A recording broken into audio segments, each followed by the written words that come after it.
Hello everyone, welcome to Vassals of Kingsgrave. This is going to be a discussion of AMC's Walking Dead Season 5, which has just ended last week. My name is Greg, I'm Claudius the Fool on the forums. I'm joined by 3 other Vassals today. You guys want to introduce yourselves? Sure, this is Amanda. I'm Middle Cyclone on the forums. What's up, y'all? This is Augustine. I am known as Linecom1 on the forums, aka the Podcast Doctor. For any of you who've never met me or interacted with me, just picture someone who looks like Glenn and acts like the abusive porch dick. That's who I am. Hi, this is Steven or SJ Lee on the forums. Just that? You don't have any witty... It's hard to follow that. You should probably tell everyone that you're white. Go ahead and clarify that. Mostly white.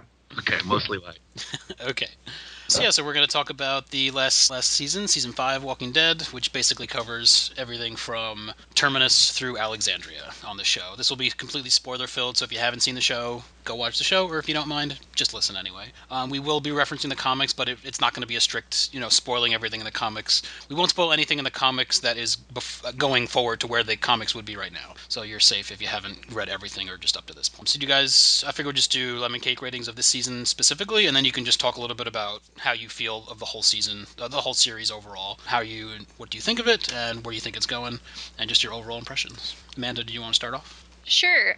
So for Season 5, I would probably give it a 4 out of 5 lemon cakes. I've been pretty happy with the season, especially the darkness of Carol getting explored more and more. Carol's probably my favorite character on the entire show, and other than Michonne, and she's just like the way that it seems like her actions, like she keeps on going like right to the line and then like a little bit over the line and then she's like way over the line. It's just like she's so different from her character in the books that it's like she's great for the show because it's just like you don't really know what she's going to do next because there's so much room for her character to do whatever. Augustine, what about you? All right, so Do you prefer just to Augustine, be Augie, upfront, Gus, any nickname, or just Augustine? I'm not positive. no, you can just call me Augustine. That's Okay, fine. Just check. Go ahead, Augie. So I'm gonna be very upfront and honest. I binge watched this entire series in the last 5 months. So this is a show that I had totally dismissed, and I think I tried watching it a long time ago. And I got through the first 2 episodes, and I didn't like any of the characters. I thought Lori was dumb. I thought Rick was a moron, and I was like, this show's so stupid. So I just quit on it.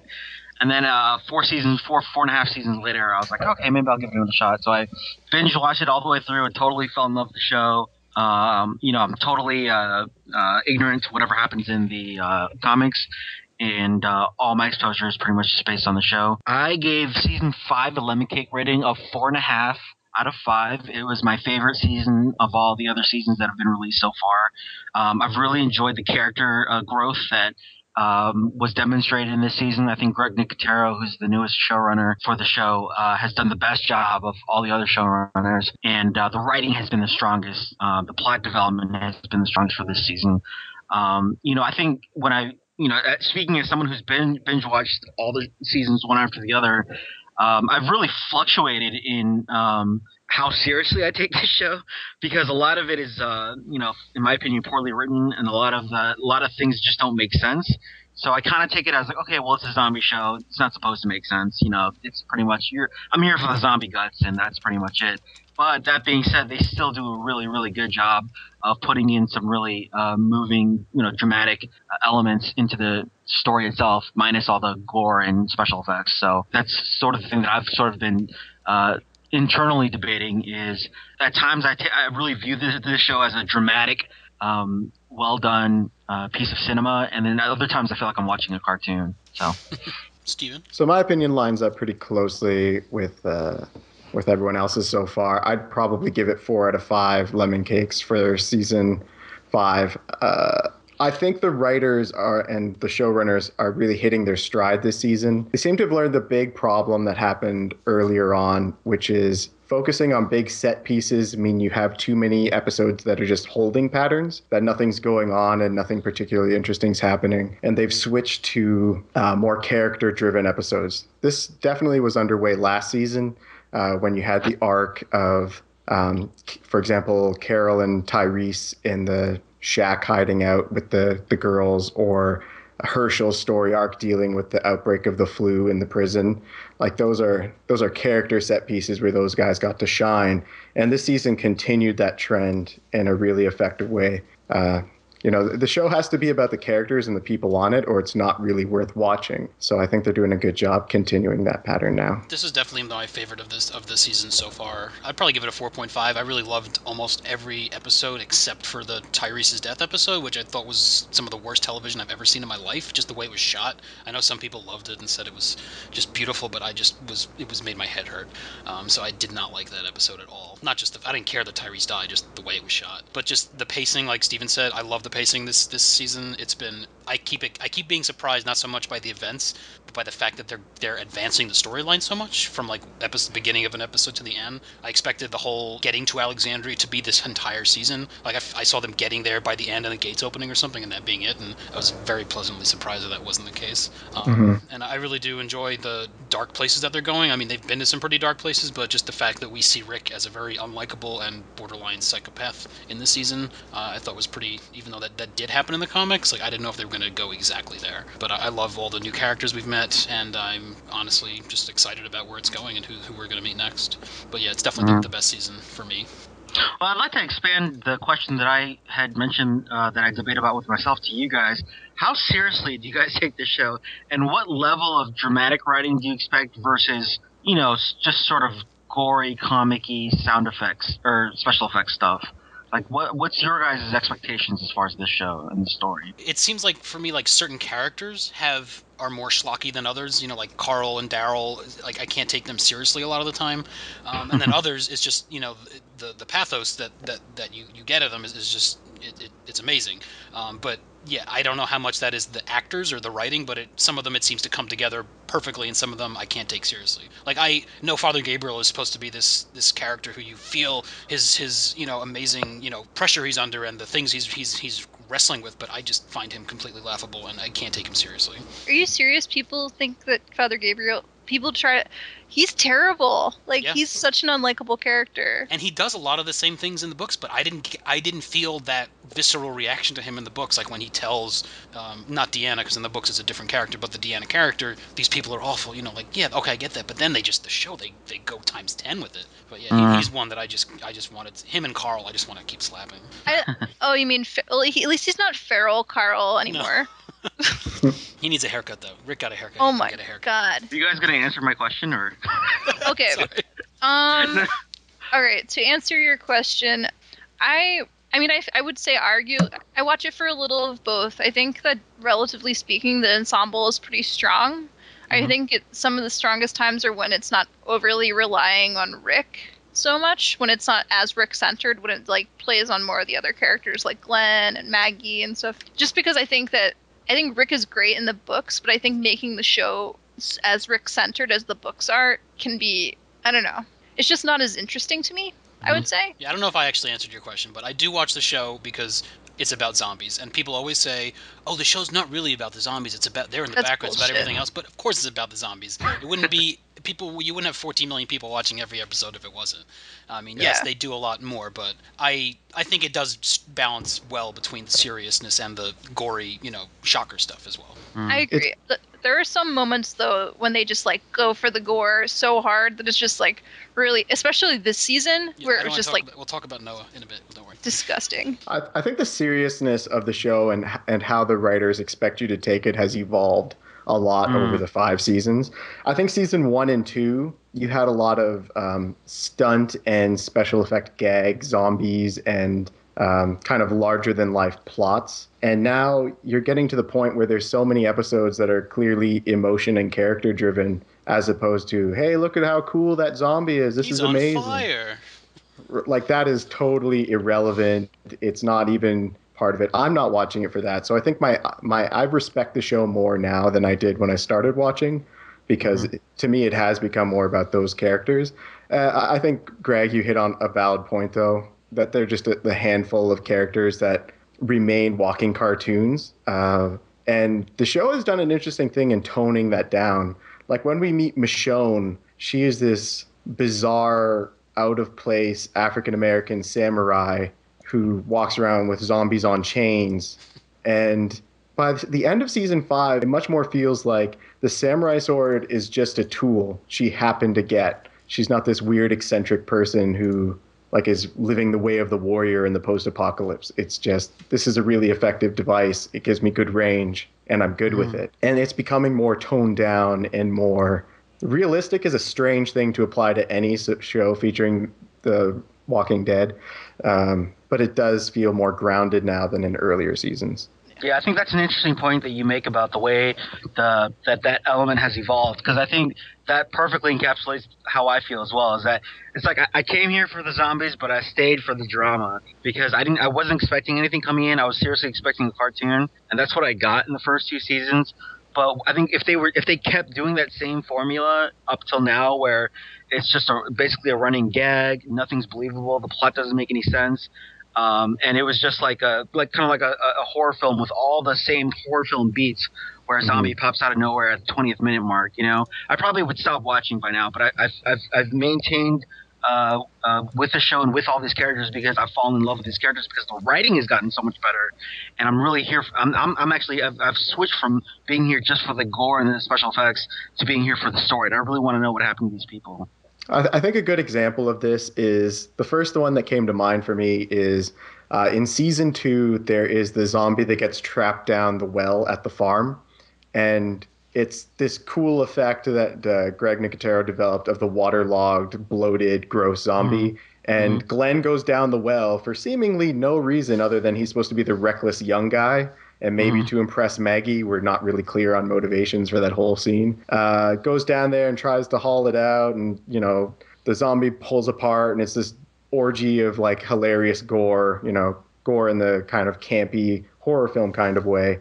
And now I could not imagine Glenn doing the same thing. Glenn only puts his life on the line for reasons that matter. And we kind of get that in this season, with the escape from that warehouse. Would you say that part of that, though, is also the characters maturing? Because if you think about it, like, in the first season and the second season, the apocalypse has just happened, and they don't really realize how long they're going to have to, like, last with, like, the current conditions. But by the time you get to, say, season 4 and season 5, like, I feel like it's interesting because it's like the writing has matured as the characters have matured. That's definitely true. Yeah, Glenn starts off as like the hot shot, right? He's the one that comes out of Atlanta in the sports car and all that.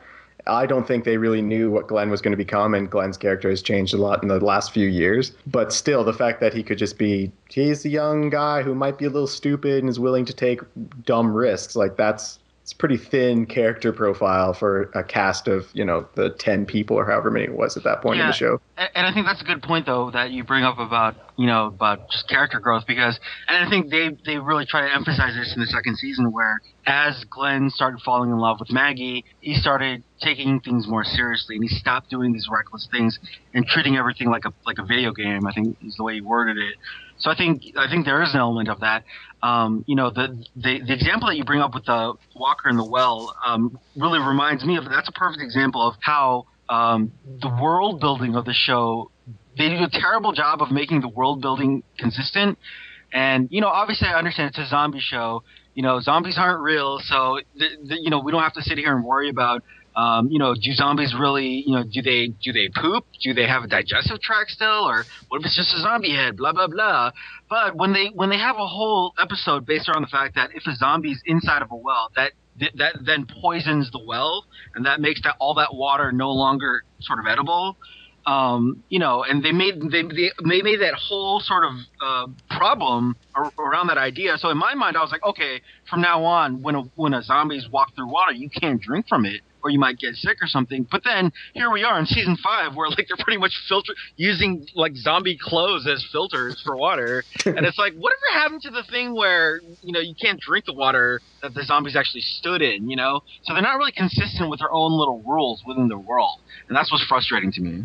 Well, I know that is, a thing that, in the Middle Ages, armies would do when they took over a town. They would throw corpses down the wells in order to poison it. I don't know if that was a permanent thing or eventually it would clear out. I'm not aquifer expert, but I understood that was a valid concern. But yeah, they're drinking. It's at least with the river, it's running water. So as long as you're upstream from the zombie poop, then I guess you're fine.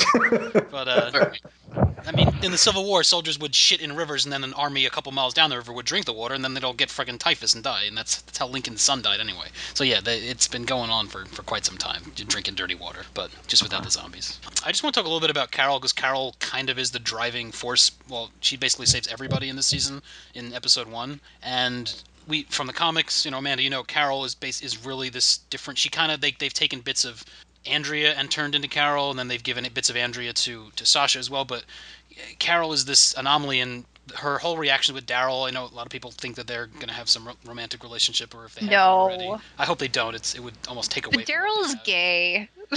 I don't think so. I don't know. No, he's not. I don't think so. Daryl's my ride or die dude, and Daryl is totes like a little gay. We can talk about that later. So, are you more attracted to men that are actually homosexual in that case? No, I'm gay too. But you're a woman. Yeah, I'm not attracted to Daryl. I would say that. Okay. Nah, I mean, I think I like Daryl, especially I would argue that I don't think that Daryl is as caricature as maybe some of you guys feel necessarily, because I think. Sorry, this is definitely tangent. I don't know. As I look at Daryl as a character, and you look at where, like, Augustine, you've watched all of the seasons pretty quickly. If you look at where Daryl, when he first starts in season 1, he's just like young, dumb, and full of cum. Like, he comes so far as a character, actually. From his relationship with Carol, all the stuff that happens with his brother and in season 5, the friendship he sparks with the character whose name I can't think of right now because he's new, and his partner. Aaron? Yeah. Oh, Aaron, yeah. Aaron and Aaron's partner. Yeah, it's just like. I think Aaron's gay. Aaron might be gay. Aaron might be a little gay. Only when he's kissing his boyfriend, but when he's not kissing him, they're not gay.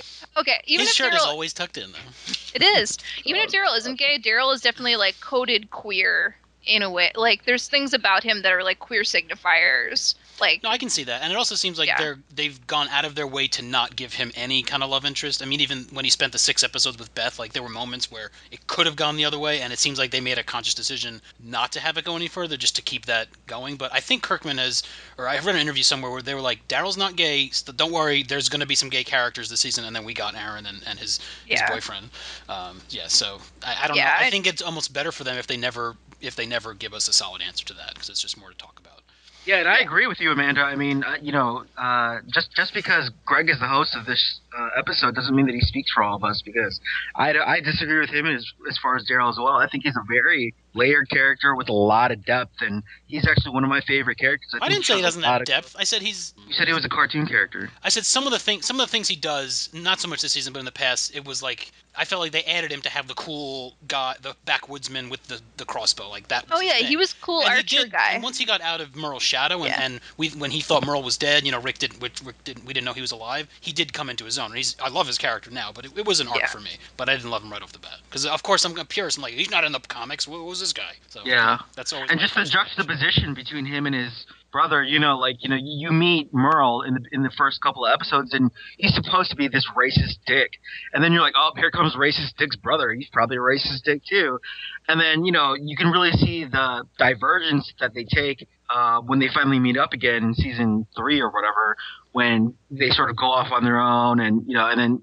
Merle's all about taking advantage of that Hispanic family that they save on that bridge, and Daryl's all about saving them. Yeah. And then you can see how these are two people who came from the same world that are now in 2 completely different places. Yeah. And so I think that was a wonderful example of how the characters showed growth and development. Yeah, that's like definitely a big theme within the show of like brotherhood and fatherhood. I feel like, and like chosen family versus exactly. Just being a family, because that's told us many times that they're a family now, and Rick will do anything to protect his family, even ruin his family.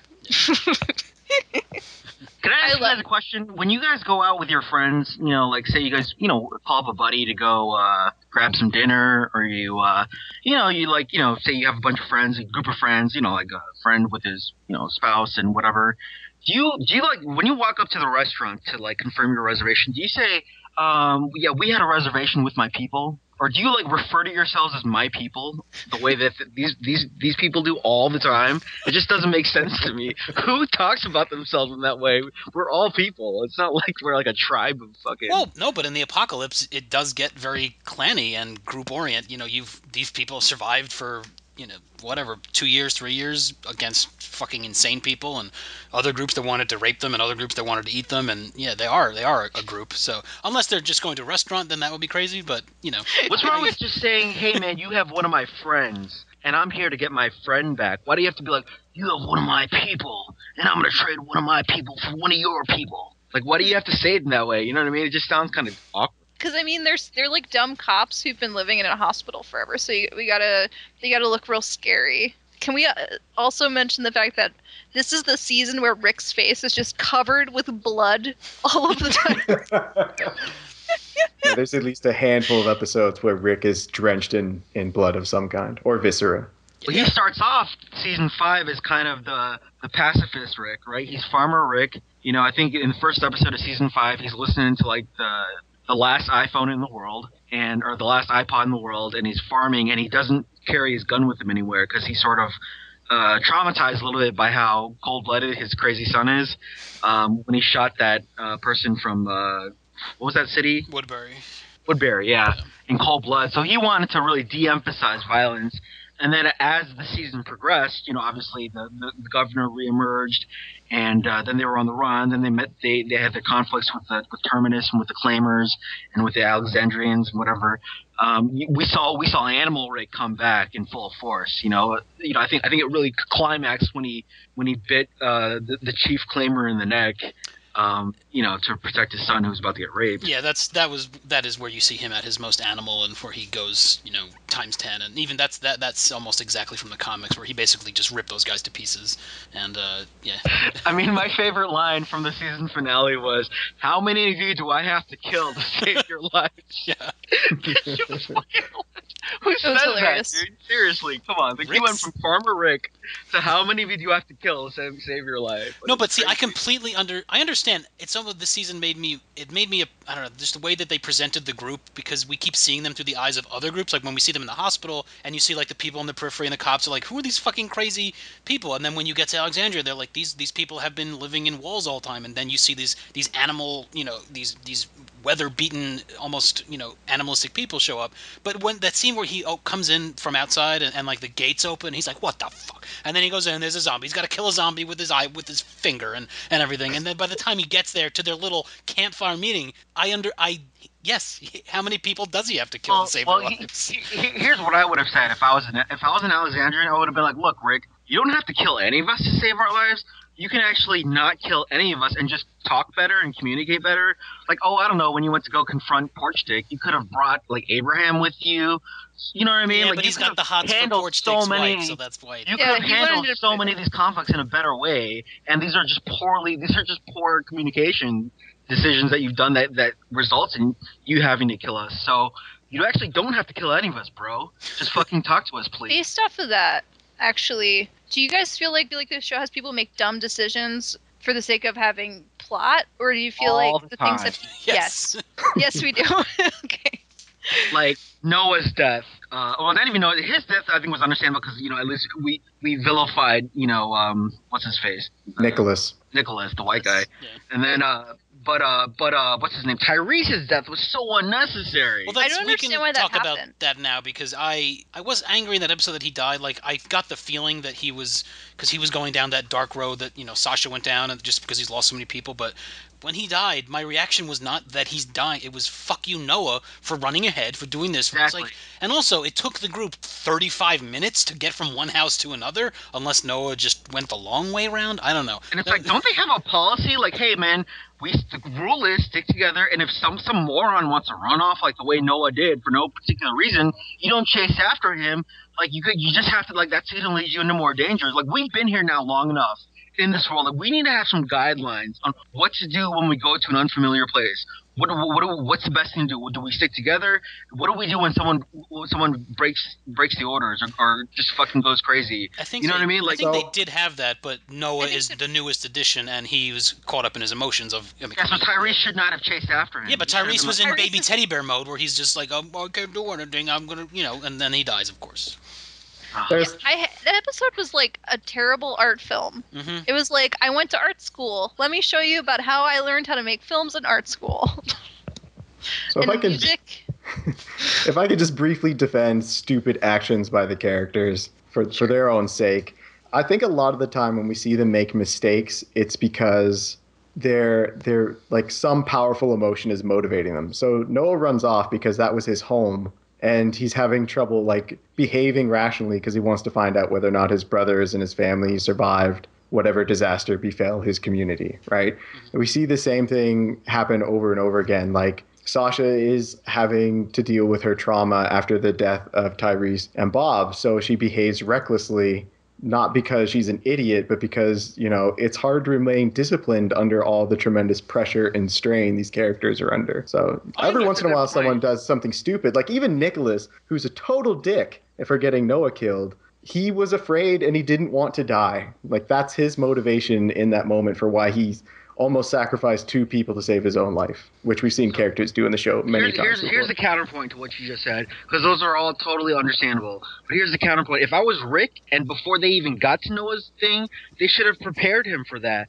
They, as a group, as veterans of this world, should have said, listen, Noah, before we get to your village, we want to let you know it may be overrun, and if it is, you're going to feel totally, panicked, and you're going to feel tempted to just run and find someone. But please don't do that. Stay with the group. Let's do this systematically, one by one, and make sure everyone's safe. A zombie can just jump out of any nook and cranny. So please, Noah, we're going to prepare you for this, okay? You may feel very emotional, so let's have 2 people with him at all times to prevent him from running off. You know what I Right. mean? Like, there's ways Yeah. you can do. We're just- First off, that would be the worst television to watch in the history of TV. Yeah. And second of all, well, we know they could have done that off screen, and he still could have reacted like that because it is, like you Right. said, it was his home.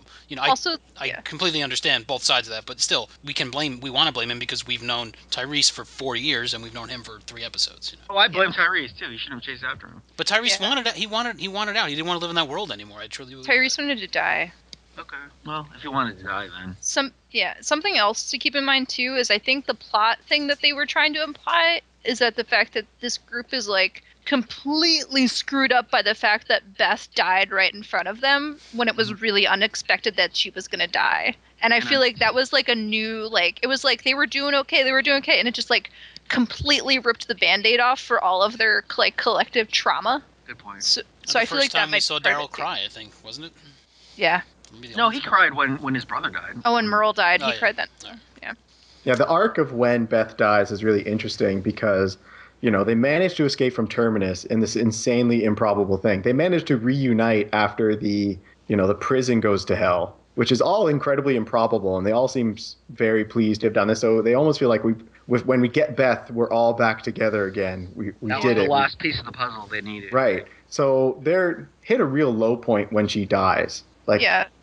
the whole Speaking of structure unnecessary- of rebuilding the group, it just collapses immediately. And they all internalized it differently, and some of them more outwardly than others. And I completely understand all that, but it was brutal to watch. She was Right. their moral center and also their like hope. Like she was the most hopeful person in that entire group.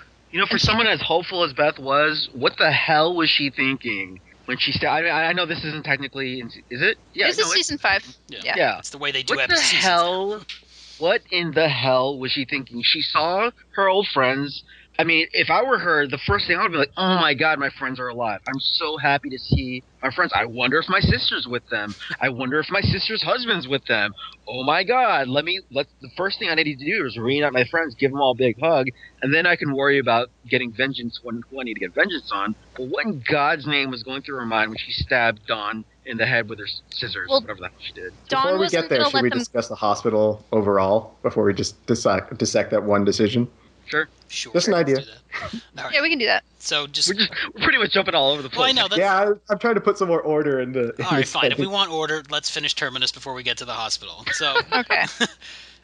let's just talk about Terminus. We were only in Terminus for the first episode, and it was probably the most enjoyable hour of television that I've seen in quite some time, including Game of Thrones. Just the whole way that went down, I didn't expect it, and just it was nonstop. But the fact that Carol is single-handedly responsible for everything that goes down in that episode seems unbelievable. That she's this, Rambo Predator-trained, special forces soldier.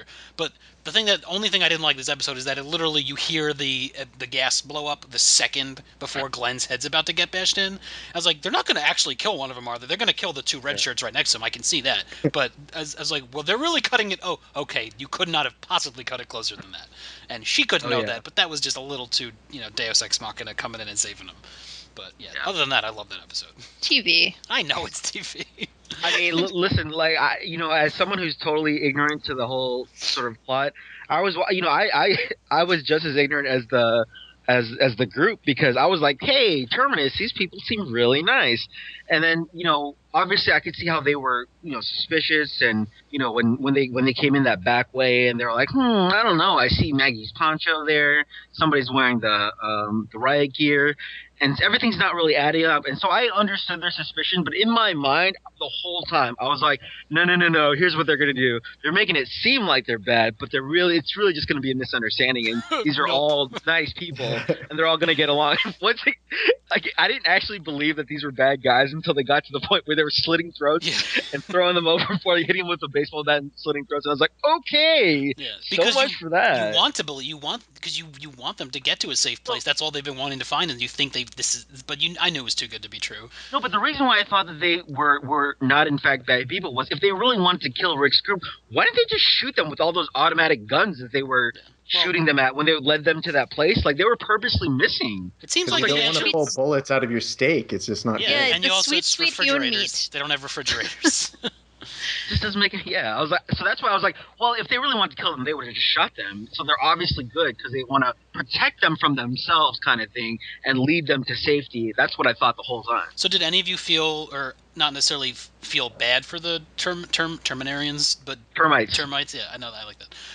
But I understand, because they went out of the way to show the flashback of them, being thrown into the people who were in charge of Gareth and his mother, and them being thrown into the train, and saying, we've got to, we're going to take back, and we're going to Butchers, the butchers, isn't it? Yeah, I understand that, but the fact that it seemed like it happened so fast, and like they just became this very almost utilitarian, like, okay, kill 3 people, eat 3 people, bang them over the head, drain them, like this very. Well, almost... you can see how it seems like there was a long time that passed between them taking the place back and then becoming these crazy systematic murders, because that they had that visual room where all those candles were lit, and they wrote those markings on the wall, like never forget, or like always ours first. So when I saw that kind of thing, I was like, okay, something bad must have happened here. And this was like their coping mechanisms for not only grieving the bad thing that happened, but like sort of their extreme reaction to it by going the opposite way. So in my mind, I was kind of like, okay, I wonder if something really bad happened here. When the group first walks into that candle room, I was like, what the hell? So I think that was meant to display the gradual arc of the termites going crazy. Yeah, the cold open for that scene does such a huge job because the Terminus people are obviously meant to hate them, right? They're the bad people. There were signs early in the latest season 4 that they might have been cannibals or something like that. And so that scene to show them like, no, these are people too. No one is just monsters in this world. There's something horrible happened to them to make them this way was a really interesting touch. And that cold open can't be more than a couple of minutes long, but is so effective in humanizing the bad guys. And I'll add this as well while I have the floor. The way AMC promotes its episodes, if you're watching week to week, is really fascinating. Because if you were watching the show, they almost presented that Terminus is going to become the new governor, right? It's going to be the boogeyman that will be around for a whole season, and it's going to be this dramatic, protracted conflict. And then Carol blows it up in one episode. That's what I thought. And destroys this like dramatic tension. There are so many moments in the promotion. It's just really well designed. They did the same thing, jumping ahead a little bit, when they introduced Alexandria to make it look very ominous. So when you're watching the episode and the Alexandrians come across as very forthright and decent people. In the back of your head, you're like, I don't trust him. I don't trust Yep. any of this. All this is a lie. You've lied to me before, AMC. I'm not going to trust you now. You're eating Same thing people. with Joe. I thought Joe, the claimer, the leader of the claimers, I thought he was going to be like the governor too, where he was going to be the big foil. But one bite later and he's gone.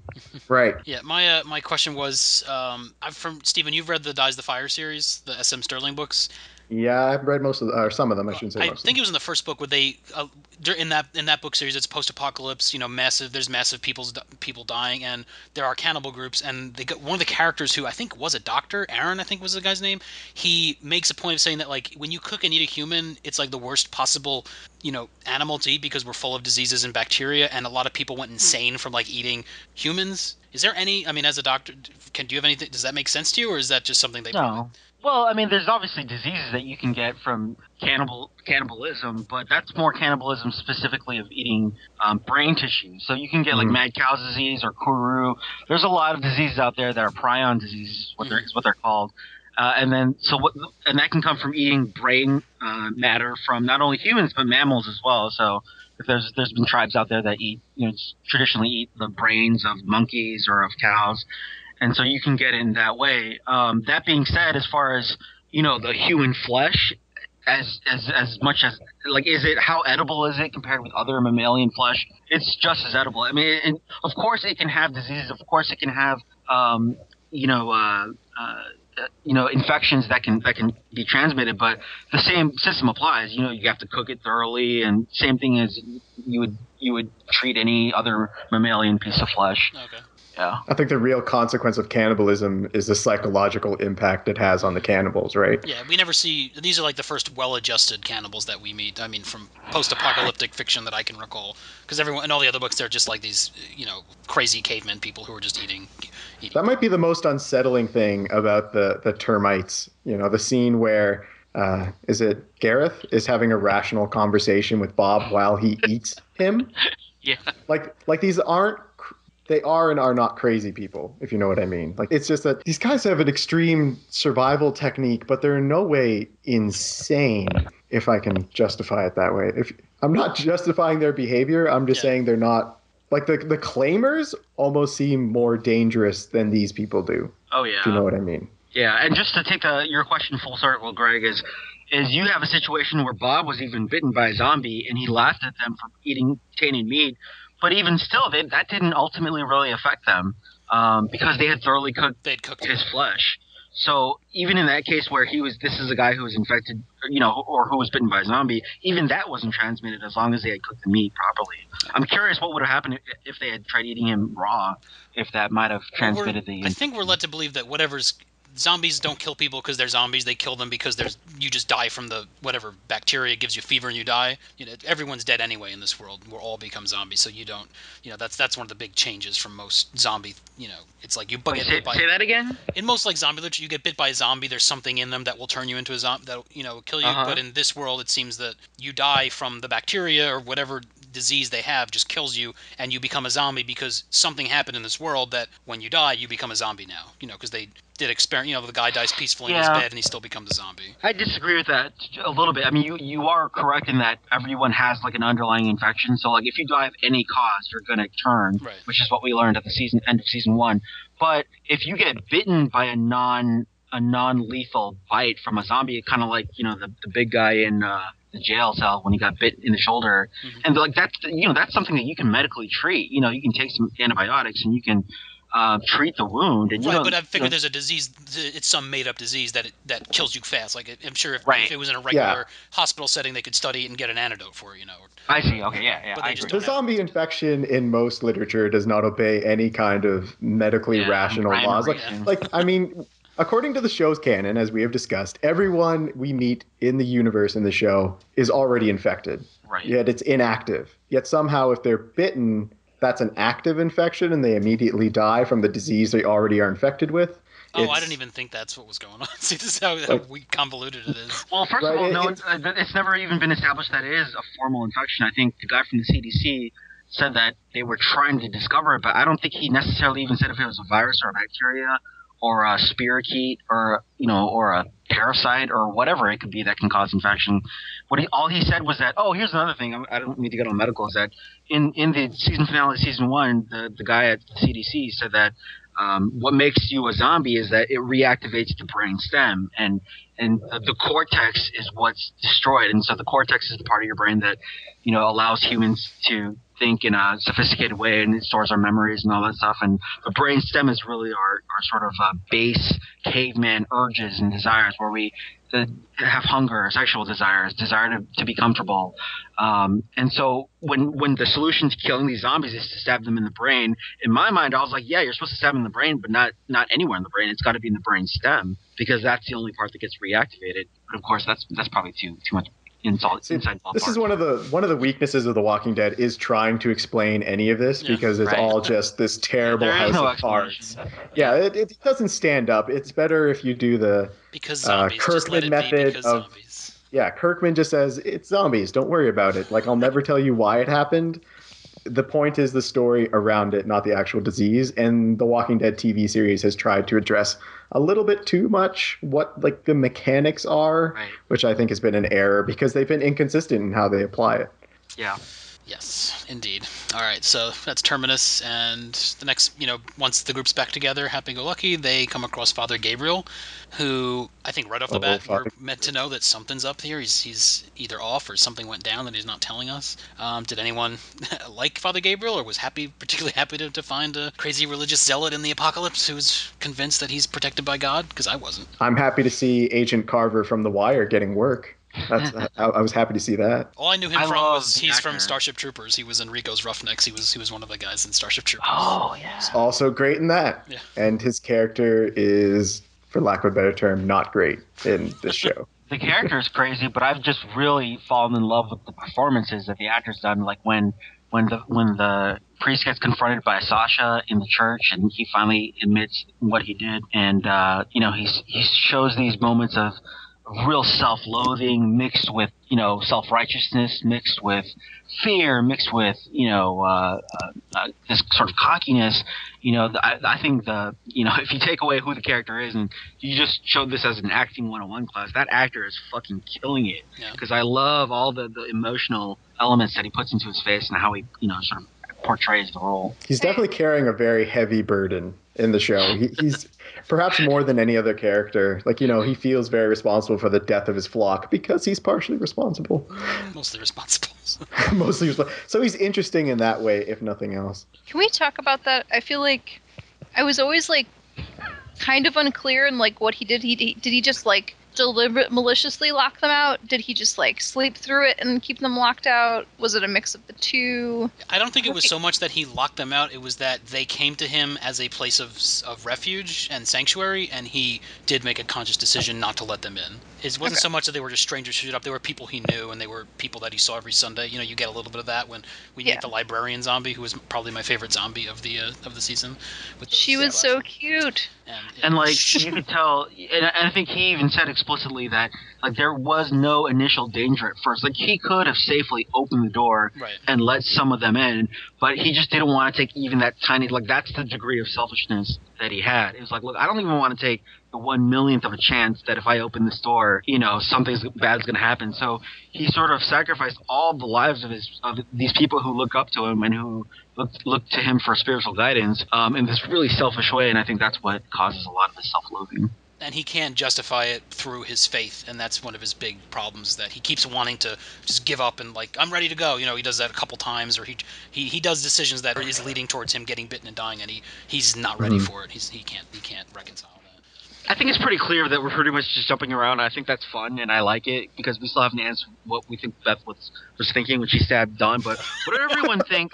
What did everyone think when Father Gabriel was having a prayer circle after getting in a fist fight with Sasha at the season finale? Her and Maggie suddenly have this prayer. I was like, what is going on with these three? Can anybody explain what they thought was happening? I mean, I think Maggie just talked them both off the ledge, because he was trying to commit suicide via Sasha. And Sasha was also, very suicidal. And Maggie's, she's got a good head on her shoulders, so I feel like she was just trying to be okay. And she's very religious too, or at least like grew up very Yeah, religious. she's Herschel's daughter, and he was very religious. But all of the stuff of religion we get from her, I think, is very the plus side of religion. It's the strength that you get from it. It's not the evangelical proselytizing that we get from some of the other characters. It's interesting because even though of the group remaining or in the group this season, despite the fact there is a priest on the show, Maggie is actually probably the character who most embodies faith as a character. Yeah. I totally agree. So nobody likes Father Gabriel, which means he's probably going to be around for quite a long time. Yeah. I don't know. Now that, he's done his full Father Judas thing, if the show will have a purpose for him, maybe they'll just keep him as a background character, but he's a really prominent actor. I don't know what they're going to do from now on with him. I was just going to make a dumb joke. I said I think Maggie really demonstrated her spirituality when they went to the pharmacy, when she went to the pharmacy with Glenn. I thought that was really a very spiritual act that they did together. Love thy neighbor? Yeah. Right. I'm willing to answer the question about why Beth stabbed her if we want to talk. I think I had an answer for that too. I don't know how we got here, but I'm glad we did. Well, the hospital's next, so we're doing well. Yeah, we are actually on path. All right. So, Are we? Yeah. After the church is the hospital. Yeah, because before we talk about the hospital, I would like to. Before I answer your question for 45 minutes ago, yes. No. Okay. No, doing but great, since guys. we're trying to go in order, what happens before? I say we Actually, just you know what? don't- Let's talk about our favorite don't- episodes of the season at the end. Okay. So the reason that I think Beth stabbed the cop, whose name is Sarah, Dawn. I think. Dawn. I don't know. Character names are difficult for me. So okay. Anyway, Beth stabs Dawn because she does. At that point, Dawn has threatened the group and has said that like you can't leave unless you leave Noah. And I think that Beth's whole arc has been about her because at the very beginning of the show, Beth's arc starts as she's like actively suicidal because she's so depressed.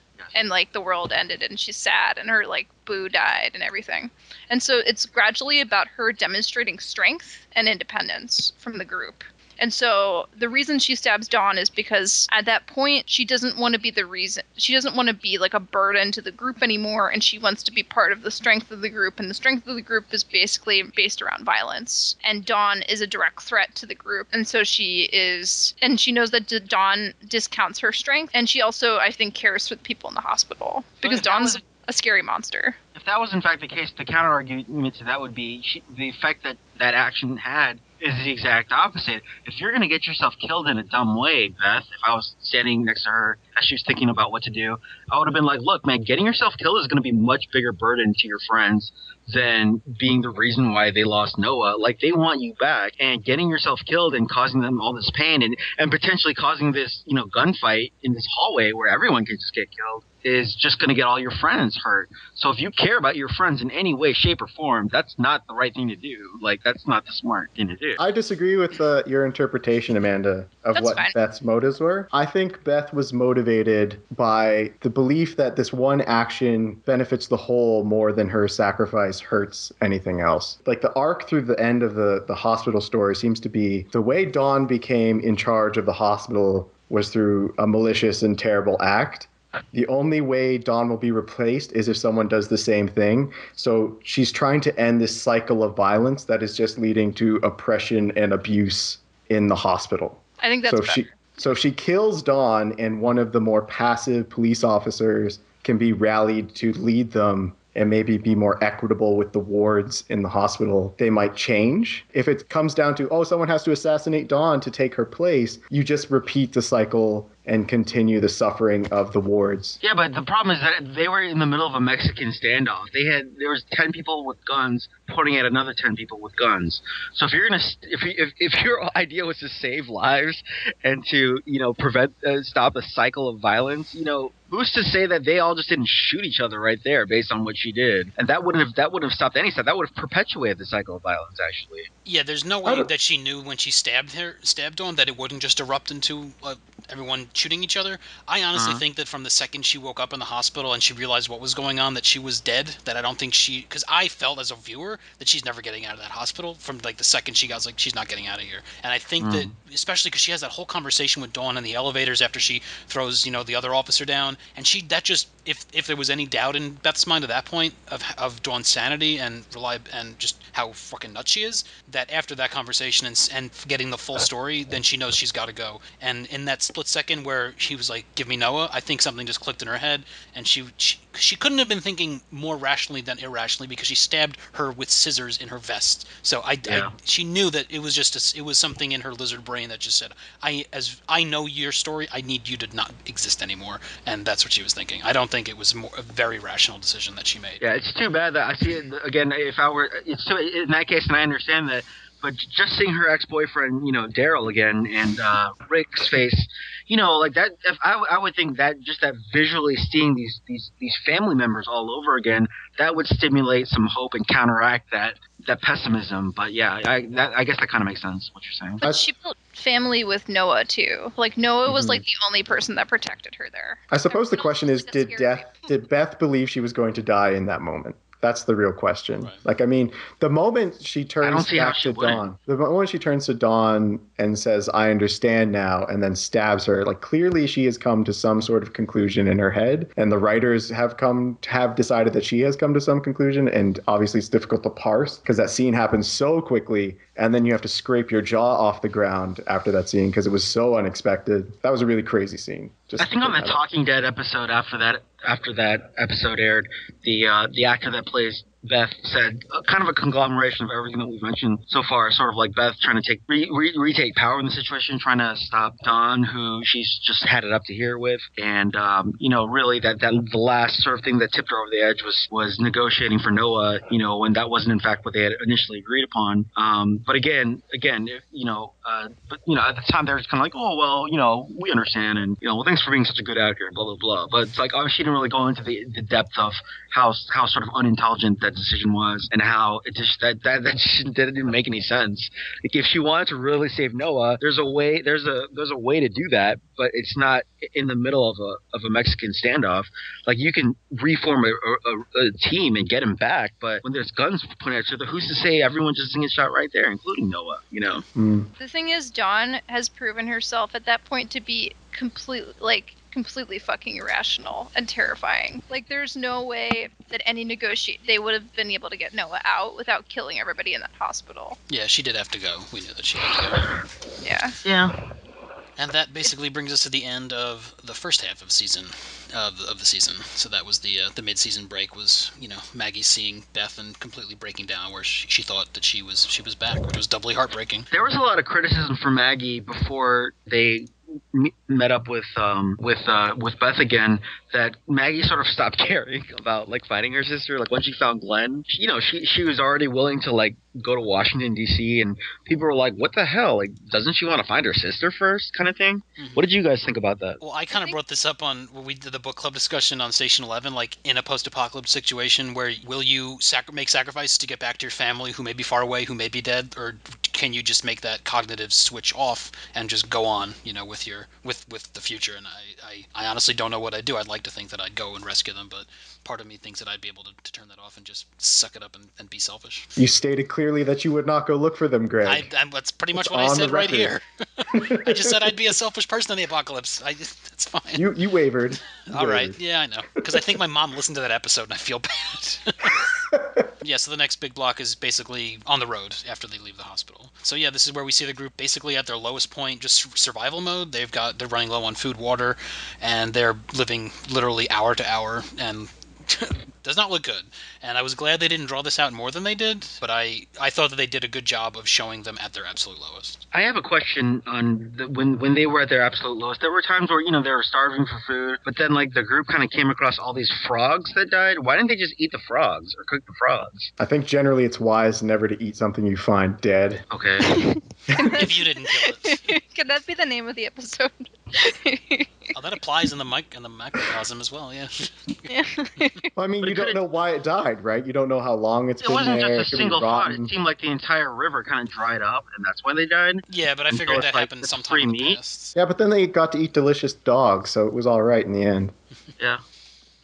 Would any of you have would any of you have drinking the water that was left there by a friend? Could have given it to Eugene I would to have just see let if it was Eugene poison. drink it. I mean, he was He willing already to do was. it. We wouldn't have to use him as a guinea pig. He was doing it anyway. Yeah, he was already gonna do it. So And you it's knew you like, didn't need him anyway because he's not some scientist taking you to exactly, and he salvation. volunteered. So I don't know Yeah. what the hell Abraham's problem was. Well, that's because Abraham is Abraham, and I actually like that scene because yeah, he punched him and he almost killed him, but deep down he does still care because he's a big softie. Yeah.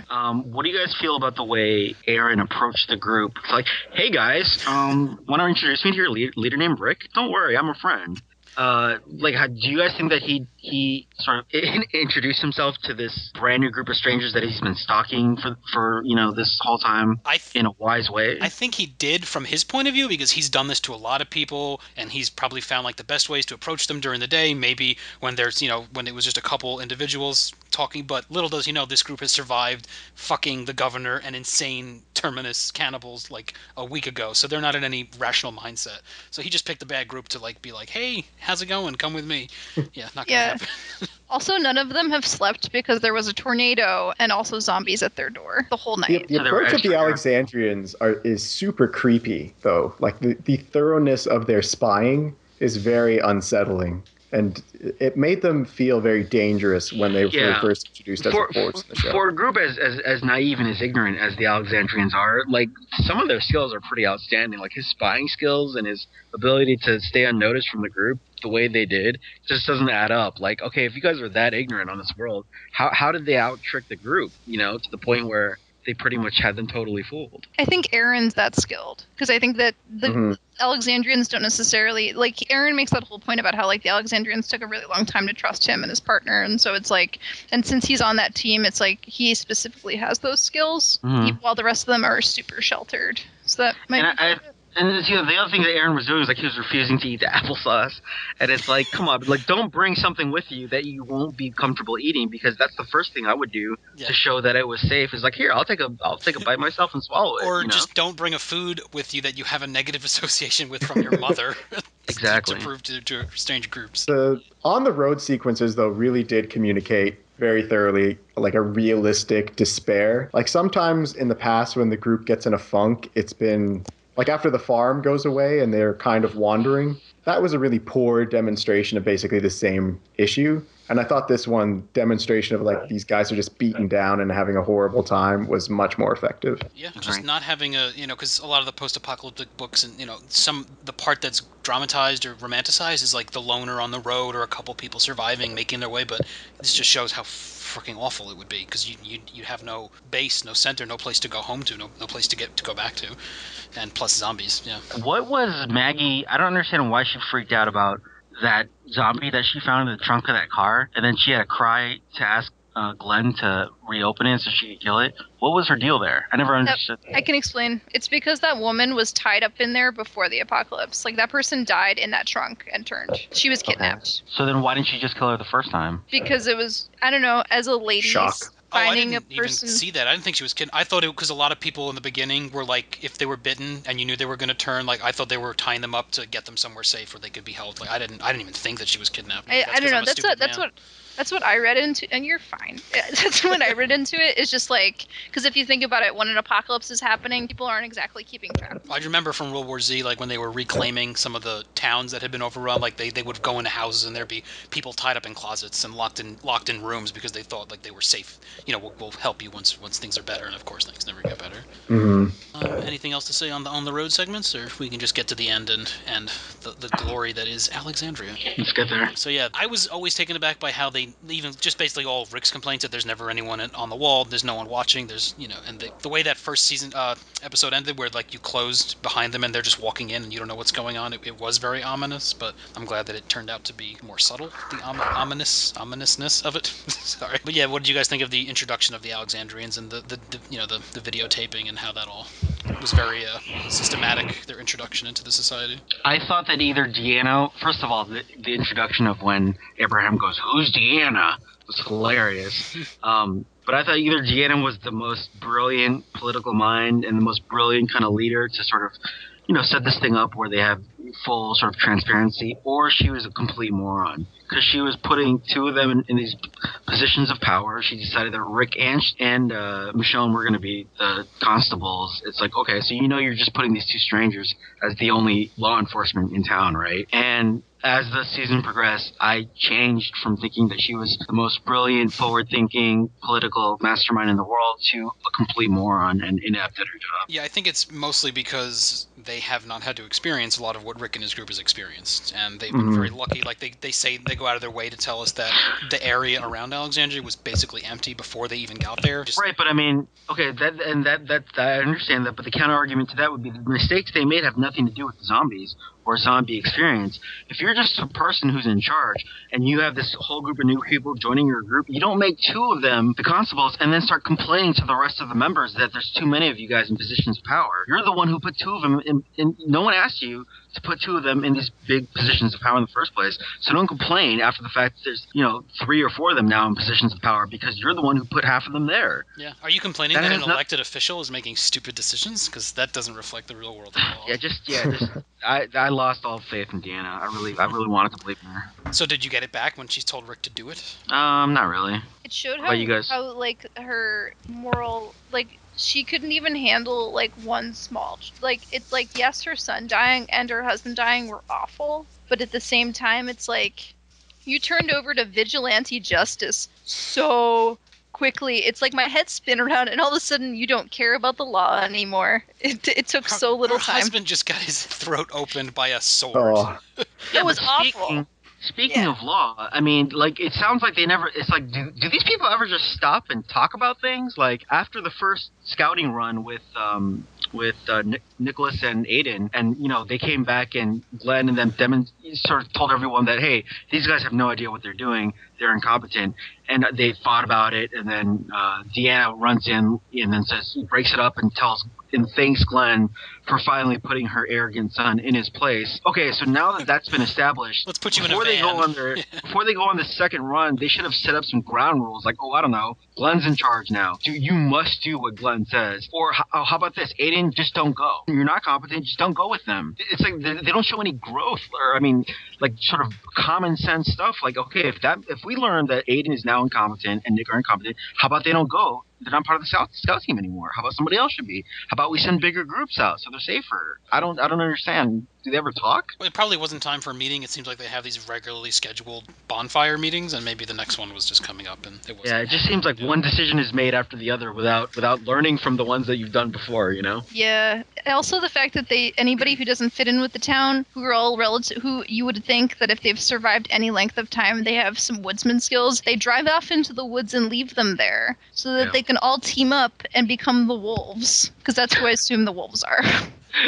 Yeah, also that's an interesting theory. I didn't think that those guys were from Terminus, because we were seeing the zombies with like the W's like far away, but also the geography's kind of hazy. We don't know how far away their little trap was from Alexandria, but I don't. Because it was in Virginia. That's where Noah was from. Yeah. So okay. Yeah. Noah's place is covered in wolf symbols. Right. I remember that because all the heads and everything. But also, they keep alluding to those 3 members that they had exiled. And do you guys think that they're related at all to the wolves? Like they're the people who started the wolves, maybe? Well, yeah. It's weird because in the comics there are like certain groups that I don't know if they're going to have them show up, and like that would work for one of them, but it wouldn't work for others. I don't want to be spoilery, but I like to think that the wolves were just something they made up and just added in because it's not directly from the comics. It just seems like in Alexandria, has no one ever been a fight before? Like in Alexandria, there should just be common rules about conflicts and things like that. Like if there's a fight, what do you do? If there's a disagreement, how do you handle it? You know what I mean? It's like they've never even thought about these things before. Like when Rick was trying to confront the abusive husband and stuff like that. It's like, it's like this is not a case of Zombie 101. This is like, 2 guys disagreeing about something getting into a fight. And it's like it seems like there were no policies set up or no sort of no system in place to like carry out justice or hold people accountable for their actions. But they have Augustine, I think you're raising like the fundamental thing about Alexandria that's kind of the point, right? Like Alexandria is meant to be this starkly alien environment and to put our characters, the main group, deeply at ease. Basically, Alexandria is a slice of our world today dropped in the middle of the zombie apocalypse. And yeah, these people don't have rules about, do we execute a person who does this? Because if you blocked off any kind of wealthy suburban neighborhood anywhere in the United States, I'm pretty sure they wouldn't have rules to govern that either, because, there's no judges anymore. There's no police department anymore. And they probably, the kind of blissful, happy 1950s Norman Rockwell suburban life they're embodying in Alexandria, a lot of these problems do seem like they've never come up before. So they haven't had to wrestle with them. Like the whole going out on scouting, I think it was set up really early on that they had a huge store of food. So they're only kind of poking out into the wilderness now because they're running out of supplies or running low on supplies. Yeah, you would think someone who was a former senator of Ohio would be able to think about,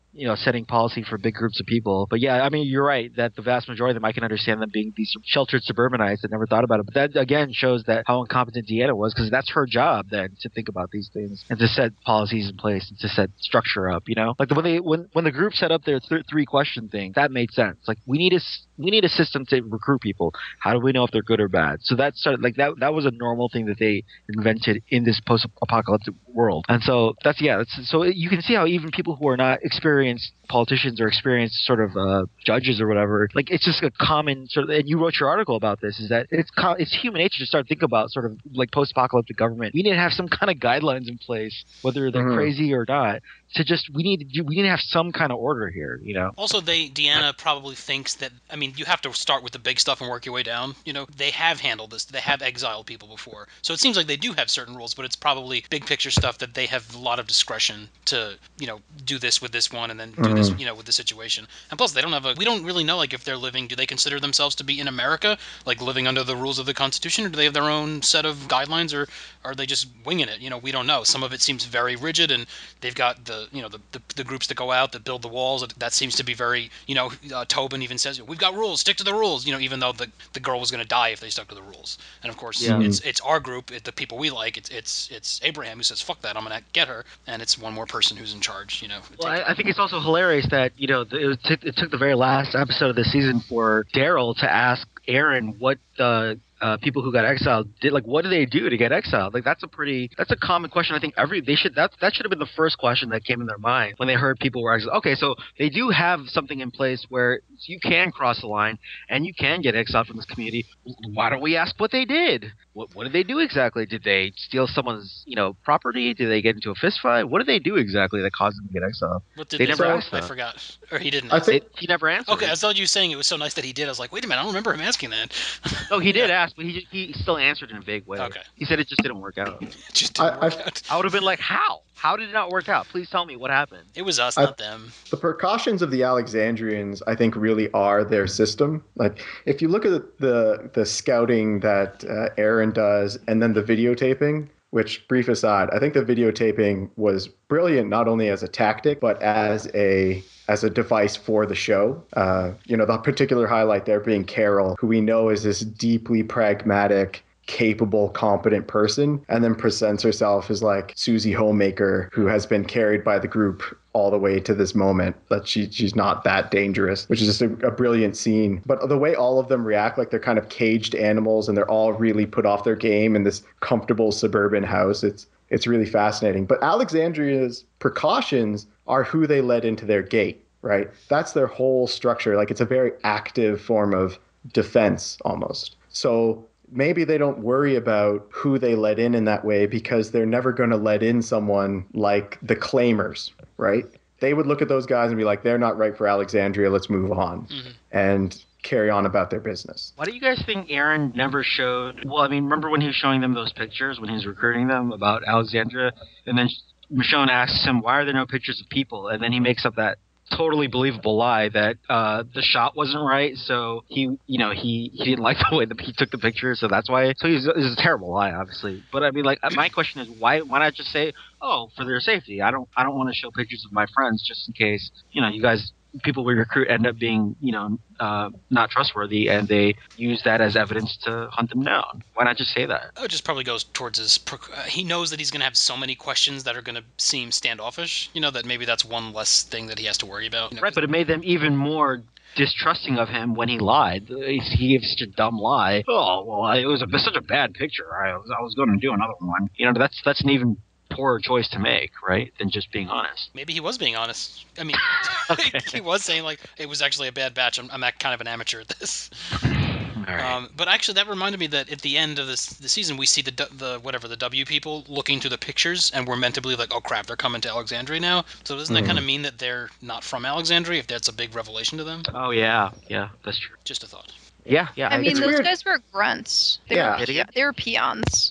They probably don't know about it. Yeah. It's weird to think how that's going to play out because nothing in those photographs would tell you where Alexandria is. And if these wolves have been patrolling the Virginia wilderness this whole time, wouldn't they have found a walled community eventually? It's a kind of a strange premise. I get that it's probably mostly for dramatic effect, like, oh no, the wolves now know Alexandria exists, and this will be our bad guys for season 6. But it doesn't really make a ton of sense when you think about it. Yeah, I agree. I think. What do you guys think about the whole? Well, I guess what do you guys think about Morgan and his allowing the wolves to live and his code of not killing anybody and sort of? Yeah, I didn't know when Morgan became like this great samurai Bushido code warrior who I just didn't. He's more of a Buddhist monk. Okay, sorry, yeah, I'm completely ignorant of all He has a Eastern staff culture. too.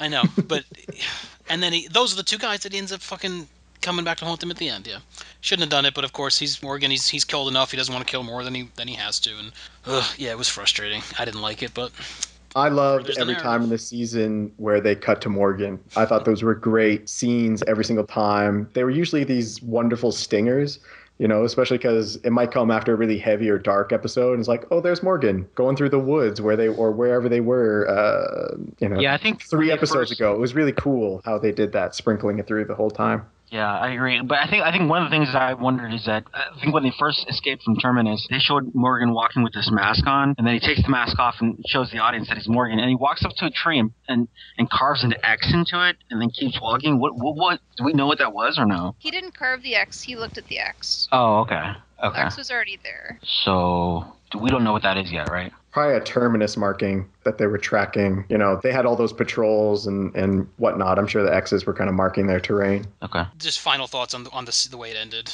Rick's kind of freak out, and Michonne bashing him over the head, and then his little trial or discussion, whatever that was. Well, I just think it's great that no one actually cares about Tara because this is Rick was actively trying to kill the guy who was apparently performing surgery on Tara, but I guess in their world surgery just means lying down in a comfortable bed. Yeah, unless he's doing open brain surgery, I don't know. But I mean, granted, like Deanna's not thinking 100% rationally, and Rick isn't thinking that rationally at that point.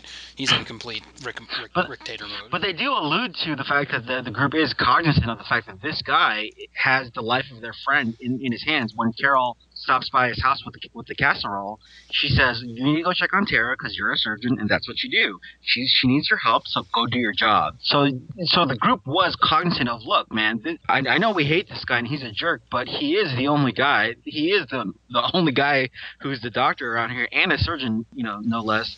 And we have a friend who's really, really sick and injured, who really, really needs a doctor's help. Do we really want to mess with this guy right now, kind of thing, That does seem to be a theme in this show. Asshole doctors who are really entitled. Between this doctor and the doctor at the hospital who kills that other doctor because he wants to be the only hospital doctor. Oh, what about Herschel? He's a veterinarian doctor. He was nice. What about Dr. S from the prison? He was nice. From the prison? Yeah, the Indian guy. Oh shit! I totally like forgot Dr. about- S. Dr. S was great. I immediately regret forgetting about him. Please don't He died. Please don't besmirch my entire profession, Amanda. All right? No, I'm just saying that a lot of these white dude doctors, other than Herschel, because Herschel's a vet, and that they go to more school. They just do. That's cool. Oh hell no! Oh, don't even get me started. She was I'm kidding. kidding. She was. I'm kidding. God. Because hamster physiology is so much more complicated than treating cancer. So go ahead. I know I'm you're kidding. baiting. I know. I'm all the hate. Oh, but I was gonna say that that's a good example of again. This is another good example of how I know they have no medical consultant, because that would never be a true motivation of a doctor. That guy in that Grady hospital, he sort of killed off that oncologist because he's like, oh, well, that makes me even more valuable as the only doctor. But any real doctor would be like, look, man, the medical profession is so complex and it's so specialized that just because you're a doctor in one thing doesn't mean that you're a freaking expert in all the other fields of medicine. So if you're like whatever he was, like an internal medicine doctor, whatever, you don't want to kill off an oncologist because they have skills that you don't have and vice versa. So it doesn't. So you guys you're still inherently valuable in your own way. If say hypothetically I was part of the group and a surgeon like the husband of that guy showed up, I would be like, oh my god, thank god we have a surgeon here, because I can perform surgery, but I'm not trained the same way a surgeon is, and thank god we have someone who actually is, so we can work together, and he can take lead on surgeries and I can just assist, and he can sort of fill me in on things that I've never learned, and vice versa. It's like to sort of pigeonhole all doctors falling into this one, like 3 sets of skills that they know is nonsense. There's an infinite set of skills that you have to be an expert of, that no one is going to be an expert at everything. No, I don't think that was them saying that. It was so much he just knew that like Dawn wants to get rid of him, and that was an excuse that it would give her an excuse to get rid of him. I mean, I'd like to, because he did seem like a pretty capable doctor, and like we knew that he knew him from before, who he was, and it just seemed like he was like, Dawn has put him into this position that I had to get rid of him. Sure. I'd like to think that he doesn't like all doctors are bad except for me. I'm the best doctor, and No. It's just like, but then the counter argument to that would be like, Dawn, even if you want to, that's not a good excuse to get rid of me, because I know how to do things that the oncologist does. Oh, you want Dawn to have a rational conversation? Okay, go ahead. I was going to say, you're relying on sociopathic police dictators to understand this rational argument. Right. It's like, that's might not be your best bet. You're right, though. They did not have a medical consultant on this show. Well, they blew all their budget on showing how Noah got his face ripped off, and they couldn't. And that flare, the flare zombie. Yeah. Or just going back to the other seasons, just Maggie freaking delivering a baby like a C-section because she worked at a farm before, so she suddenly is trained to do. That's a very complex procedure, and the baby comes out all perfect. It's just like, wow, these are amazing skills these people have picked up. And she uses a gnarly knife too, and it's in like a disgusting area of the jail. It's like. Yep. Did anybody really hate Lori? Just talking about. I think most fans did. Oh, I hated her. I find her upsetting because there's so many. Oh, no, whatever. that was nothing. Yeah, I didn't. For her, I didn't get laid. Yeah, but she thought he was dead. It was just the constant like flip flopping. Like she would tell Shane to stay away from me and my family, and then the next day she would go up to Shane and be like, "How come you don't spend time with Carl?" Like, oh my gosh. Oh no, so, I'm sorry. Yeah, I hate Lori. I'm thinking of other one who slept with Shane. Andrea. I'm sorry. Yeah, Lori was awful, and Carl's awful, and they're from the same. Yeah, okay. He's Carl. He's not Carl. Yeah. Carl. Dad, Carl. I'm a man. If they don't speed up the timeline of the show, it's going to start get Game of Thrones ridiculous with how fast that kid's growing up. Have you, Augustine, you just watched season 1. I think in the timeline of the show, about 18 months to 2 years have passed. Is that all believable for you? I feel like, yeah, about a year and a half, because they've only had one winter so far that they talk about that apparently they've never, that they never accounted for. Like, I would think, and again, this brings up a whole other set of questions. Like, hey, if there's a winter, wouldn't that mean all the zombies were frozen? So why didn't they take that opportunity to just kill a bunch of easy zombies, I mean, they were in the South. The South doesn't get as... Oh, right. All right, so that's pretty much the end of the arc of the season. Like I said, I just enjoyed where it ended, and I'm really looking forward to where it's going. They have so many paths that they can take, and I just like the fact that the Wolves are a wild card that I wasn't expecting. Because the couple seasons they've done really well, where they've surprised even the comic readers who are like, oh, I know everything that's going to happen, but then this happens. Like Terminus was such a pleasant surprise because it just was not in the comics. What do you guys think is the motivation of the Wolves? Because it seems like they're kind of an amalgamation of the claim group, where they just want to take advantage of people and get stuff. But even the claim group had a system where they would recruit people. Like they could have just killed Daryl, but they recruited him, right? Yeah. So they were like, hey, well, this guy could join our group because he seems like us and he's strong and he could join us. Like, do they ever recruit anyone? Well, do you think it's just those two guys, or you think there's like a whole bunch of them out there? Oh, I think there's a whole bunch of them. Yeah, there's got to be more than that. They have truck traps with music. That's really complicated to set up in a place where there isn't electricity really anymore. That was pretty great. That was a pretty great scene. Those were awesome. What do you guys think about the remote control? Like, who would have thought that techno music is the thing that really draws them all into one place, regardless of if there's people around, right? Yeah. So we'll see if they stay consistent to that rule. There's another one. We shall see. All right, so just any of the questions that we have peppered throughout here that anyone particularly wants to touch on? The way the season ended, I think, it might pose real problems. Like, I get that it was dramatic that Deanna's husband is just brutally murdered by asshole wife beater Pete, but Rick just summarily executing him is very troubling. Not like right in front of his wife and everyone in the community, pretty much. Not even, okay, we're going to take him in and we'll hang him tomorrow. Just, nope, going to shoot him in the face because I hate this guy anyway, and this is what I wanted to do this whole time. Do we know for sure if he shot the wife beater in the head? I thought he might have also shot the husband in the head so that he wouldn't become a zombie. Isn't that possible? Wife beater is the husband. No. You're talking about the guy who got his throat cut. Deanna's husband. Oh. He was dead. He had his throat slit. So then I thought she meant do it like shoot her own husband in the head to prevent him from turning, kind of thing. Oh, I didn't think that's what happened. I don't know for sure. I thought that might have been impossible. It seemed I like don't from the think way they he dealt with turned. that. If we get the next episode and like Pete's in handcuffs and he killed him, I would be very disappointed. Like, that is not what you led us to believe happened in that episode. That's a serious retcon right there. Yeah. It's like, no, that's not what happened. Especially the angle it all took place in.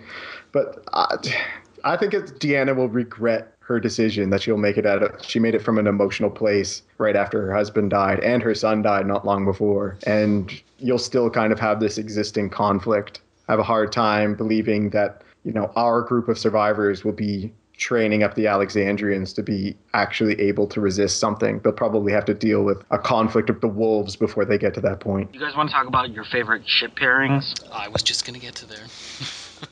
What about you, Steven? Is there any ships that pop out to your head that you liked? Or that you wanted to happen that didn't? I'm a real sucker, so I kind of like this.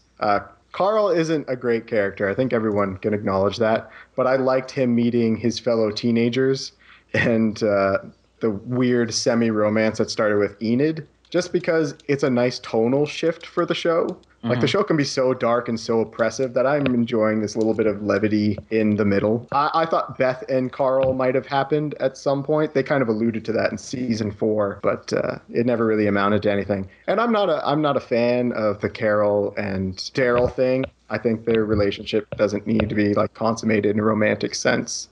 Well, what about Carol and Tyrese? I mean, they basically had their own family and a farm and 2 daughters. That was almost a ship, kind of, right? They both agreed they would live there together? Yeah, that's tough to really comment on, because in the comics, that was the thing. Like, they were together, and that was part of her break with reality, was when they broke up and she kind of, like, killed herself. So, yeah, I kept waiting for that to happen. I was like, well, aren't they going to do that at some point? Because that was, like, one of the huge relationships in the comic, and they just never went there. I'm glad they didn't, because I think that plot in the comic is stupid. Well, see, for me, and I think one thing that hasn't happened yet that I really want to happen is Michonne and Rick, because Michonne and Rick and Carl kind of formed the family unit, and Michonne has taken on this older sister kind of stepmother role for Carl, and there's that smile that the act that plays Michonne that just really pulls off this real sweetness that she only does with either Rick or Daryl. So I was looking forward to some kind of a Michonne combination happening, but I was disappointed when what's her name? What's that girl from Alexandria's name? The wife of Jesse? Jesse, yeah, I was disappointed when he. First of all, what kind of a girl walks up to a stranger and says, "Hey, you want me to cut your hair?" Does that whole like intimate washing his hair scene, and then why didn't she offer to cut anyone else's hair? Why just Rick? That shows how well planned out the Alexandrians are, because that's her job. Her job is to, anytime they bring a group in, she goes to the leader and she offers to cut his hair. That's her thing. The Jesse-Rick relationship is really at the heart at the Alexandrian plot. I want to know what you guys thought about that dynamic. Like it, dislike it. Well, it's kind of like, I think it's stuff that's spoiled by the book, because that's kind of what happens in the book, because that's a thing that happens. So I expected it to happen. It seems to be progressing pretty much as is. I mean, I enjoyed the love triangle nature of it and the conflict that it added, and the fact that it was making Rick do all these crazy things, like watch, sort of leer at them creepily as they walk down the street and reach for his gun behind his back. Like all this foreshadowing of stuff that I was like, oh no, Rick's gonna get crazy. I think one of my favorite live tweets that I saw from some of the new episodes is when they have that house party, and Jesse's daughter goes to Rick and Jesse's son goes to Rick and stamps the letter A on his hand, and they it's like a running gag. They show each other their stamps and stuff. And I think someone wrote, Jesse's son gave Rick an A, but what he doesn't know is that Rick is going to give his mom a big D. Do you feel like some of the stuff with Rick, with Jesse, he's acting like Shane? Because I feel like when I look at the way that he's behaving, and then I think to season 1, when I think about the way Shane would behave with Lori, it feels really similar. There's definitely a scary element for Rick's dynamic with Jesse. Like, Jesse seems to be attracted to Rick and flirts with him sometimes. So that side seems innocent, but Rick's attitudes towards Jesse really freak me out a little bit. Yeah, it seems very feral and just basic instinct type attraction, that he has. Right. And that's like not he has healthy. ownership of her, Right. kind of thing, like a property kind of thing. Yeah. And I thought the way they handled that whole situation was unfortunate because, I mean, obviously this is again, this goes back to how serious do we take the show. But, I think that's the stereotypical way that media has portrayed domestic abuse in the past. And that portrayal of how do you solve domestic abuse? Oh, well, you get a bigger, meaner guy to go over to the abuser and punch him out and save the abused wife, and everyone will be happy. That's not the way the world works. What's often going to happen is the abusee is probably going to go back to the abuser. And the true solution is to really help and recuperate the abusee the way Carol was, so that they can get their own strength and walk away from the abuser themselves.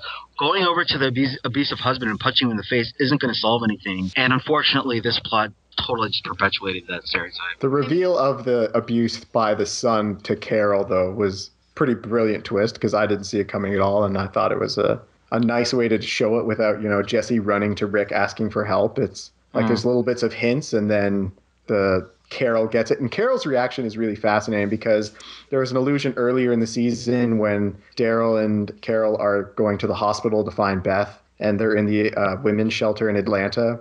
And like they have that whole thing about Carol's kind of reliving that moment in her life. So like it's always very close to the surface with that character, and her strong, very emotional and angry reaction to this happening in Alexandria, I think, is very potent. Yeah. Carol's also, it seems like she's turned off her love for children and her, because she's lost her daughter and she's lost so much that you'd expect her to be all like take this kid under her wing, and she's just a complete like, I'm gonna fuck you up if you tell them what you saw. Like I didn't expect that scene at all. And it's like she is so cold-hearted because she thinks she has to be, but then she ends up being the one to tell Rick that, hey, this kid wants a gun so he can protect his mother.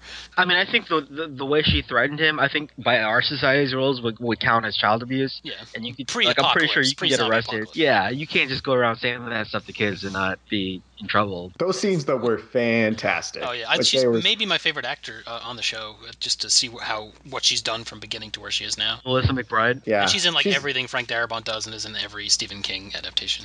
So it's good. She has probably grown the most of any of the characters by a wide margin and might be the most interesting character on the show. I would agree with that. Yeah, I think... Oh, I'm sorry. Here's what I was going to say, is that I think she has shown the most growth, but I think she's treading that line of taking it too far, too. I think as a reaction to her, her own growth and her own experiences with abuse, I think sometimes she kind of shows an irrational overreaction to it. I think there's a juxtaposition between the way her and Michonne wanted to approach Alexandrians, where Carol was totally on board with Rick on look if these people don't listen to us, we'll just take over this thing. We'll just murder all the leaders and just take them all hostage. And Michonne was like, what? Why can't we just be rational and talk it out and stuff? And so I think that was a good example of, I still think Michonne's way was a better way to go, and I think Carol kind of can go overboard. I think when she found out that Jesse's husband was abusive and goes up to Rick and says, hey, Rick, so it turns out Jesse's being abused. Well, we all know what has to happen now. You're going to have to kill him.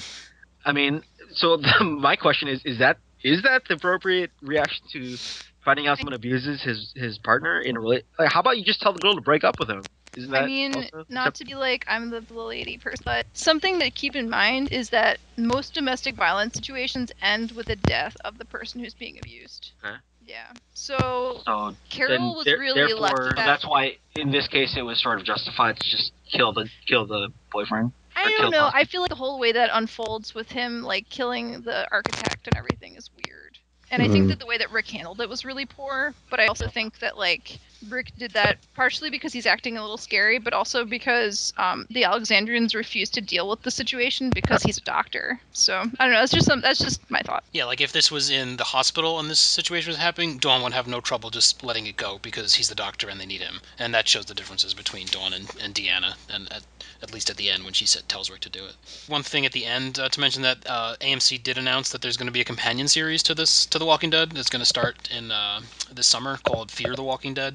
it's going to be set at the same time, but in Los Angeles, so there's not going to be any crossovers. But there's just been such a positive response to The Walking Dead that they are ordering 2 seasons of it before even seeing a pilot of it. It's also going to take place a little bit at a different time, so it's going to be just when the outbreak began. Right, as it all goes down. So I think it's going to be more like civilization falling apart more. But it's going to be Hollywood, so that's going to be fun. And I would hope that Kyle from the podcast Device and Fire can get at least an extra in there. Oh, that'd be great. One thing I'd like to mention is we lost a lot of really cool characters this season, and it's really unfortunate. Like Bob was becoming a really cool character. I always liked Beth. Tyrese is great. I think Noah was starting to do really interesting things, which is exactly when they decided to kill him. Buttons. Don't forget Buttons the horse. Who of our main group? Let's just go around. Who of our main group do you think is the next to go?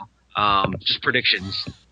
I don't think I can say that because I think I know who's going to be the next to go. We'll skip you then. Go ahead, Steven. Unfortunately, Daryl. Really? I think Daryl's going to die. Yeah. I think Glenn is in trouble. I thought it was Glenn too. Oh, I want to talk about this. No spoilers. I know. Well, I don't know anything about Daryl because Daryl's not in the comics. But I think Daryl is such like a fan favorite. Like you can't get rid of him. Or if you do, it's going to be like the last episode of the season or something. I'm pretty sure if they kill Glenn, the entire country of South Korea will declare war on Greg Nicotero. So. On North Korea or on Greg Nicotero? Okay. He's from South Korea. He's Stephen Yeun. Well, he's actually from. I think he's born in the United States. Yeah, his parents are from South Korea, but he grew up in Detroit. Right. Does anybody think it's weird that this show can't have more than 2 African American men? They got a black man quota? Yeah, that's really, really bad. They've killed 3 black men this season out of the, 7 names that Greg listed, and one of them is a horse. Yeah. Yeah, and I think they've gotten better about it because in the very beginning, the only black guy, apparently the only black guy left in Atlanta was T-Dog. And even after he died, they got that black guy who was the prisoner, and then he died, and then they got Tyrese. So they were really bad about that. And then I think once we got to the point where we had Bob, and then the priest, and then Tyrese all at the same time, that they were kind of fixing that. But it seems like that's been a running gag for a while. But hopefully they get. It's funny that on one of the other podcasts I was listening to, they were talking about how inclusive The Walking Dead was, that they have so many African-American characters, but now that they're killing them, maybe it's going and they've done better at that. But if you look at the very first season, the only black person in Atlanta was Tyrese and then the woman who died in the CDC. But they did a much better job as the season progressed to 2 and 3, start including more. So to be fair to The Walking Dead showrunners and producers, etc., I think the problem is that the core group is overwhelmingly white, right? So there's several characters that have plot armor. Rick isn't going to die probably. Carol probably isn't going to die. Neither is Carl or Daryl. And, a significant number, and Maggie and Glenn, he's not white, but he's not black. So when they try to diversify the group and they pull in new characters, they're also characters who don't have any plot armor. So Tyrese was around for 2.5 seasons, and he makes his appearance, but he's new to the show, so he can also leave. He hasn't been there since the beginning. Yeah, but you can build plot armor. When Maggie first came into the show, she was some chick from a farm. You can build up that plot armor as we get to know our characters. Right. I think Michonne might be under that category now. Yeah, but I agree. These minor characters who tend to be of greater ethnic diversity because they're trying to make the group more representative tend also to be the least developed and therefore more disposable for the writers. As someone who's also a Korean American male, I would like to ask Glenn, so if you came across a Korean chick in the post-apocalyptic world, wouldn't you feel it kind of like your obligation to keep the species going by just, you know what I mean? Are there no Asian women left on this planet? Because I haven't seen one yet. Have you? There's no Latino men either. There's just Tara. And no. There's that Latino family. There's that Latino family. They did not. In season 1, who got massacred real bad. Yeah, I forgot about that. No, the one that Merle and Daryl. Remember he asked for a chimichanga. Racist ass Merle. Oh, Merle. I miss him though a little bit. I miss Merle too. I liked him. All right, I think that wraps it up. I hope you've enjoyed our rambling conversation, but we kept to the tone of VOK most of our episodes, I think. So I think going forward we'll maybe do this every season, going to see however many there will be, and maybe even if we get some people to do comic reviews or something at some point, I think that might be fun. Maybe even every half season, right? Like every 8 I think episodes. that might even be better because it almost feels like those first 8 episodes were part of another season, and it kind of blended with the previous 8 episodes. Yeah, there's so many more topics. Yeah. I agree. So Let's do that. Yeah, we'll put that on the schedule. Well, you're for responsible, October. Greg. So Yeah. keep us Well, we have organized. Fear the Walking Dead if we want to cover that too. That'll be That's our right. summer one. And we can That's right. definitely have a zombie apocalypse or just apocalyptic book roundtable at some point. There's plenty to talk about there. I'm there, Greg. I know, Yep. me too. All right, so check out the forums, Podcast Advisor forums. Please vote for the next book club. We still have that poll up for the next couple days at least, and we're going to be getting into Game of Thrones time. So the next couple weeks will definitely be a lot of reviews and continued World of Ice and Fire stuff. So join us and get in the game. Thanks a lot. Thanks for joining us. Have a good night. Bye-bye.